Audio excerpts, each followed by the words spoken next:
మరి జాతీయ 15వ జాతీయ ఓటర్ల దినోత్సవం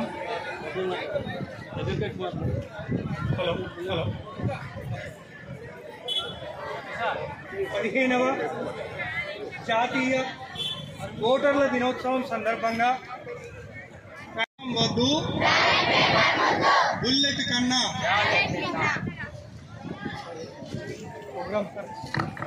లేనటువంటి ప్రతి ఒక్కరు కూడా జనవరి 31 నాటికి 18 సంవత్సరాలు నిండినటువంటి ప్రతి ఒక్కరు కూడా ఓటు హక్కును నమోదు చేసుకోవడమే కాకుండా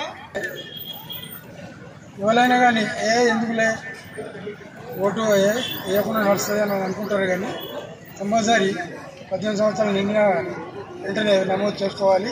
మళ్ళీ అందరూ ఓటు హక్కు వినియోగించుకోవాలి.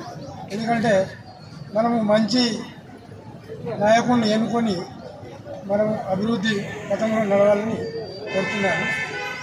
మేము ప్రజాస్వామ్యంపై విశ్వాసంతో మన దేశ ప్రజాస్వామ్య సాంప్రదాయాలను స్వేచ్ఛాయుత నిష్పక్షపాత ప్రశాంత ఎన్నికల ప్రాభవాన్ని నిలబెడతామని మతం, జాతి, కులం, వర్గం, భాష లేదా ఎటువంటి ఒత్తిడులకు ప్రభావితం కాకుండా ప్రతి ఎన్నికల్లో నిర్భయంగా